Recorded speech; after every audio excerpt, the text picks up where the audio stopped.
Hey guys, I'm back again and I'm here to do my top reads of 2023. Now, if you saw my goals for 2024 video right before, you remember there I said that I didn't feel like my reading in 2023 was stellar, at least not as stellar as it was in 2022. That being said, I still have managed to scrape together 10 top 10s for me from 2023. So these are books that I read and I highly enjoyed and thought they all had something very particular that was worth me shouting to the rooftops. These are my best. So in no particular order, I think they may actually be in the order in which I read them during the year, possibly, because I just went on my Goodreads and just, took the top 10. So all of these received 5 stars. So I'm not even doing four and a quarter or 4.5, none of that. These are all 5-star reads. So let's get started with the first book on the list, which is Jane Eyre. Now, what can you say? I don't think I have anything to say about this one. This is a classic. It might be like the third time that I read this one. I thoroughly enjoyed it. Like every time I read it, I thoroughly enjoy it. I just think it's just so good, this one. So I don't think I have to tell you much about what this one is about. But what I highly recommend is that once you've read Jane Eyre, or if you've already read it, is you go and check out the live that I did with Tatiana and Michael, where we discussed Jane Eyre. And we were doing this to get ready for another book that was coming out that was a retelling of Jane Eyre, which was called Wild, Beautiful, and Free. So I highly recommend this one. It's 5 stars. Jane is fantastic. I just love that spunky character that she has. I just like this book. I know some people don't like it. I don't know why, but I love it. The only bad thing is, well, the wife up in the attic situation. That is just crazy. But other than that, I love this book. 5 stars. I highly recommend it, especially if you want to read a classic and you want to enjoy it. This is a good one. The next book I have on my list is this one, which is Germinal, which is by Émile Zola. So this was one of the first books that we read of the second year of reading the Rougon Macau series. And the main character in this one is called Etienne. And Etienne is one of the sons of Gervaise, which you read about Gervaise in a book called L'Assommoir. I'll tag what the English title of that particular book is. I thoroughly enjoyed L'Assommoir and I thoroughly enjoyed Germinal. Now, you got to get your mind right for this one. This one takes place in a mining town. And in the beginning of the story, we have Etienne, who has lost his job because of his bad temper, and he's, been fired. And so he's wandering around the countryside looking for jobs and hasn't been able to find any. He wanders into this one town and he winds up getting hired to work in the mines. Now, he's never been in a mine before. He doesn't know nothing about no mine work, but he needs a job so badly. He just says, okay, I'll do it. Now, the scene that gripped it for me and sold it for me with this one, where I was all in, was when he gets hired. They throw him some gear and they say, come on, we going down in the mine. And when he gets into the elevator, and as it's going down into the mine, you have Zola is writing you all of the sensations that Etienne is feeling as he's going deeper and deeper and deeper underground. Oh my God. I tell you, that's some killer ass writing, because you can actually feel the anxiousness, and even down to the fact of, when you go into a place that's really, really dark, how your eyes are trying to fix something, to see something. When it's so dark, you can't even see the person that's standing right next to you. Whew. This book is so good. Now, it goes deep into the idea of of this mining town and the difficulty of being a miner. But not only that, the promiscuity of living as a minor, the difficulty of taking care of the children, keeping your girls safe from, men that could be preying upon them. It's a very claustrophobic feeling book, but it is written so well. I mean, if you're trying to learn to write, I feel like you could learn a lot about describing things, that is to the point where they feel real. You got to get your mind right, but it's so good. There are things that are going to make you sad. They're going to make you want to cry. They're going to scare you. They're going to make you angry. With this book, all over the place with the emotions, but this is a 5-star read. Very, very, very good read. I highly recommend this one. The next book on the list is Like Trees Walking by Ravi Howard. Now, this was Read So Lit Read Along Read last February for Read So Lit. And this is another book that was really, really good. So it basically uses a real event that happened, a real lynching that happened, and he turns it around and he gives the story from a friend's point of view and from a Black community's point of view. And he does it in a very beautiful way. I can't tell you too much because I want you, if you decide to read it and feel some of the things we felt as we were reading it. Very, very good writing and excellent storytelling. He puts emphasis on some really interesting aspects around the Black community and on a family as well. And he also focuses on the job of running a funeral home. And that gave some insight to us as well. And we thought that that was a very interesting point that he brought out in the writing. So here again, this is another one. If you're interested in reading this one, read it. And then after that, go over and watch the live on my channel where Michael and Tatiana and I talk about Like Trees Walking. Highly recommend this one. It's not as, get your mind right as you're thinking. It's a very intelligently written book. I highly recommend it. Okay, now this next book is called Perfect Peace, and it's by Dr. Daniel Black. Give me a minute. Hoo-chow. Now, this book right here is the story of a woman who's called, I think her name, what was her name? Emma Jean. Emma Jean is a woman who is married and she has 7 boys. 7. And she has no intention of having an 8th. Okay? So when her 8th child is born, she decides from that moment that she is going to have a girl because it is the only thing that she really wants, because she feels like with a girl, she'll bond, and this is the little girl that she can give all those things to that she didn't get when she was a little girl. So sure enough, she has her 8th child, and it's a boy again. But she makes that little boy become a little girl. And in doing so, she swears the midwife to secrecy.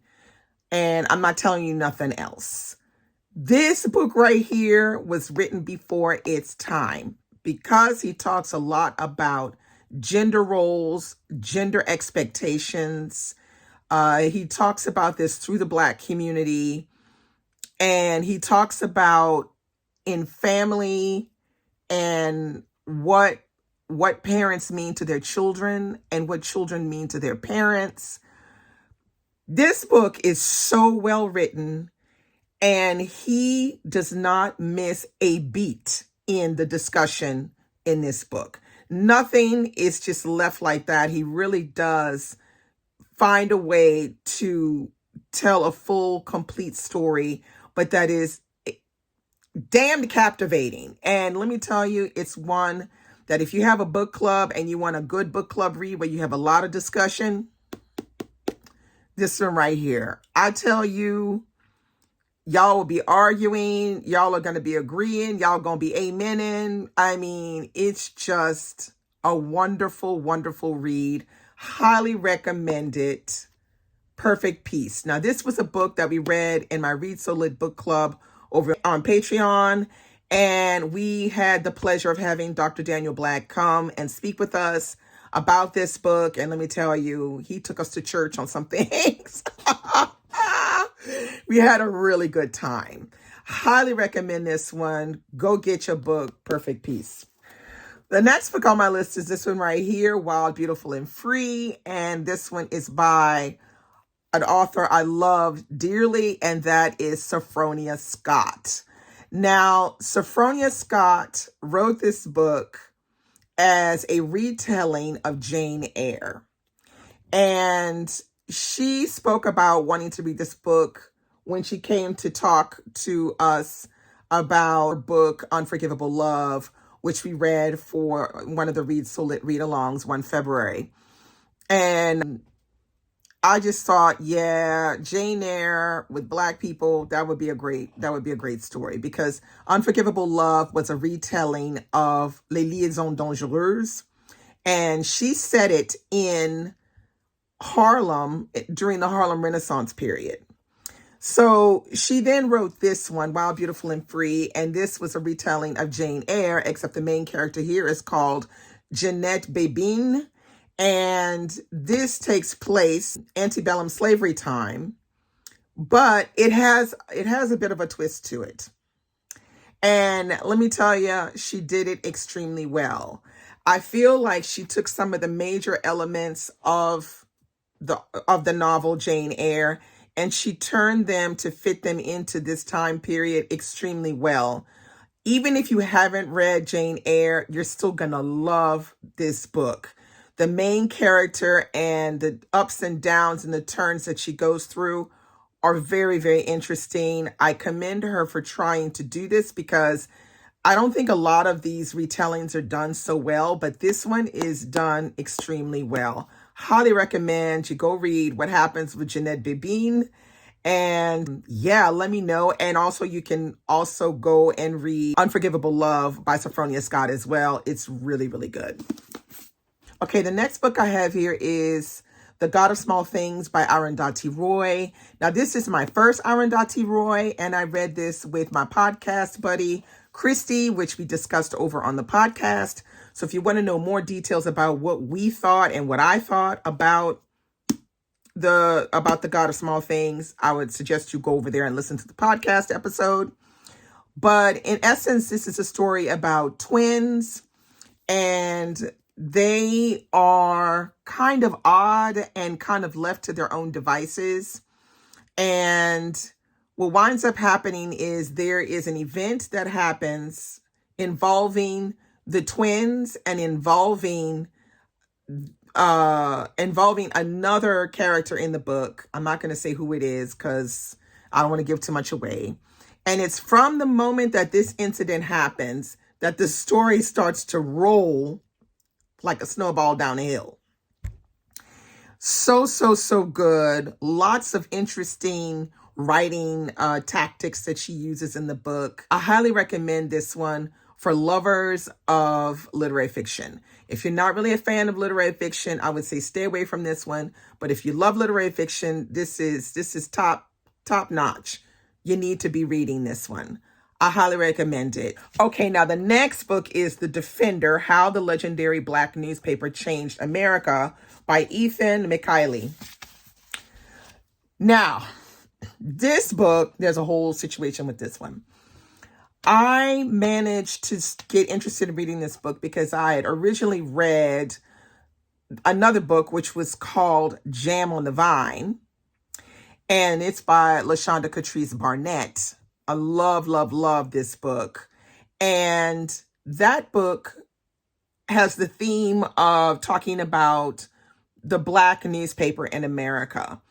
And it's in reading that book and hearing them mention in the book, The Defender, once I was finished, made me want to go and find this one. And so I did. I found this book, The Defender, and I didn't even look about anything about it. I just knew that was the one, and I picked it up on, I think it was like online or something. This book is long, okay? Now, I buddy read this book with one of my buddy read friends, Patrice. Patrice and I said, we got to get this. We got to get this moving. So I read The Defender with her, and I must say, this is an excellent book. It is done extremely well. Now, Ethan McKinley is a white man who works at The Defender. And so that's how he got the idea to want to delve deep into the origins of The Defender and to write about it. And let me tell you, this talks about how The Defender was started, with how much money, how difficult it was to maintain. It talks about all the important people around The Defender. It talks about all of the people in politics that depended a little bit on The Defender to write articles so that the Black folks will vote for them, et cetera, et cetera. I highly recommend this one. You're gonna have things in it that are gonna make you mad, and you're gonna be things you're gonna be like, we still doing this? Like, how many times are you gonna read about this that we're still doing the same shitty things to Black people? Look, I highly recommend you read this. It's a very, very interesting book. Well worth the read, and it's well written. The Defender. All right, my next book is this one, which is Laet Man, which is by Emile Zola. Now, this book right here had me a little bit in a chokehold as well. And that's because I had no idea that this book was sort of like a crime novel. I just thought it was about trains. I was like, well, damn. This is a very interesting storyline. So I'll try to give you the beginning of it. So in the beginning, we are introduced to, I think her name is Séverine, I think it is. Sophie. Yeah, Séverine. So the book starts with a main character is called Séverine and her husband, which is called Roubaud. Now, we're going to focus on Séverine for the moment. So Séverine is, the main character of the book, one of the main characters of the book, and she has married to a man who has been promoted to chef de gare at one of the train stations. So that's like a big jump up. So that means he's managing the train station. So he's getting more money and all the rest. So he gets that job because he marries Séverine. Now, the thing is, Séverine is a little bit of a slippery eel because she don't really love Roubaud like that. Like, not really. And not only that, Séverine has, she has a little bit of a rich lady's taste, but she's not a rich lady. She's someone who grew up without her parents and was sort of adopted into a family, a rich family. And the daddy of this rich family started to prey on her sexually. Look, Charles Zola be coming up with some storylines now.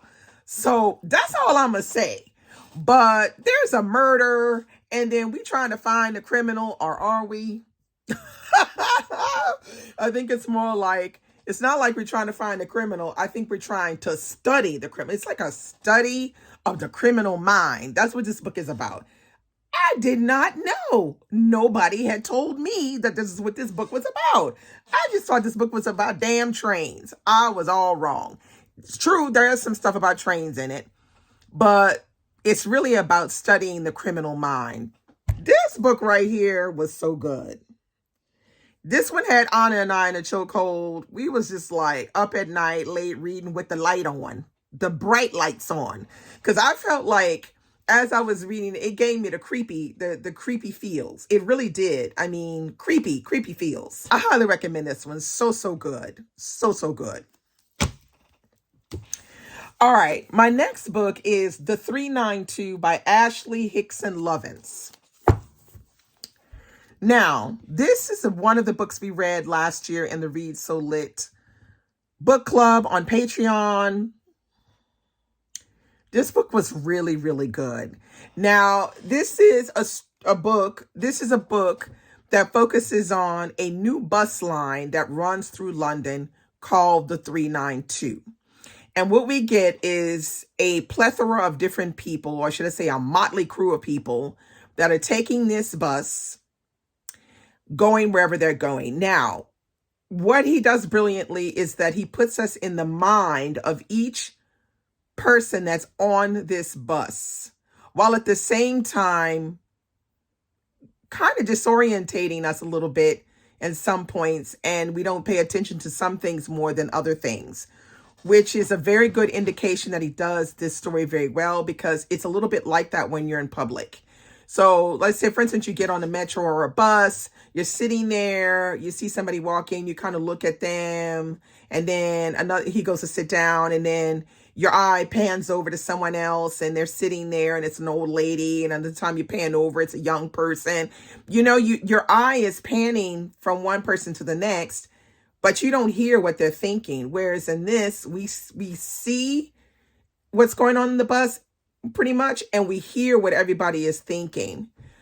I highly recommend this one because he gets into character like he does old white lady, who is completely overrun by everything that is modern, and she's feeling out of place. Then he goes to a young teenage girl who's 14, 15, talking with her friend. Then another time he goes to another guy who's a pervert. Then he goes to, he is bumping around in these people's heads, and stuff that he has written is realistic of what they would be saying. I mean, I don't know why nobody has mentioned this book, but y'all need to read this book. Really, really good. And not on top of that, it's super short. Super short, but would make for a good book club read. Discussion was hot on Patreon. We had a really good discussion of this one. Highly recommend it. And I will read something else by Ashley Hickson Lovin. I would read some fiction by him, because he pulled this one off like a chef. Chef's kiss. Very, very good. Now, last but not least, I have Butter Honey Pig Bread by Francesca Equiasi. Now, this book came out quite a few years ago. I think 2 years ago, maybe it was 2021. Yeah, I think it was 2021. I finally got to this one, and I buddy read this one with Patrice because she was reading it as well. So we read it together, and I have to admit, I really, really love this book, and it has a very interesting storytelling going around it. So this is basically a story about a mother and her daughters. So you have the aspect of the mother-daughter relationship, but you also have this mythology in it as well, because the main character is considered to be Oganji. I think that's how it's pronounced, which means it's like a child that dies but comes back to life. So this main character, this mother, is considered to be an Oganji by her mother. So she rejects her. And from that rejection, this mother, when she's a young woman, winds up getting shipped off to her aunt. And her aunt has been told that she's a Oganji, and that's why they don't want her. And so the aunt is very, she's torn between being distant and to loving and feeling sorry for her niece. And she grows up eventually, and she falls in love with a man. This Oganji then gets married. Now, there are lots of things that go along with this Oganji, which you will learn as you start reading the story. And then it starts to develop into the stories of the daughters. So then it alternates between the mother and the first daughter, the mother and the second daughter. And it does like that throughout the book. But so realistic, excellent dialogue, excellent commentary on, life and relationships and, women's roles. Just a really, really good story. This is the kind of book that I feel like I could read a second time and probably learn and see more things in it. I highly recommend this for book clubs or to read in a small, read along because, a buddy read, because there's so much to take in. And even there's some things Patrice and I, because I don't know anything about the Oganji or any of that. But I don't, I'm not an expert on any of that. But I found this fascinating, and I just found it easy to read. And there's one thing is her writing is like butter melting in the pan. It's just like that. She is a wonderful writer, a wonderful storyteller. I can't wait to see what she writes next. I highly, highly recommend this one. So, so good. So that's it. Those are my 10 favorite books of 2023. I hope you enjoyed that. Let's chat below. Let me know if any of these resonated with you as being 5 stars, or if there's any of them that you're interested in. Let's chat below. I love to chat below. And yeah, I wish you guys a great reading for 2024. And also comment below and tell me what some of your faves of 2023 were. I'm interested. So I'll be back with another video very soon. Bye.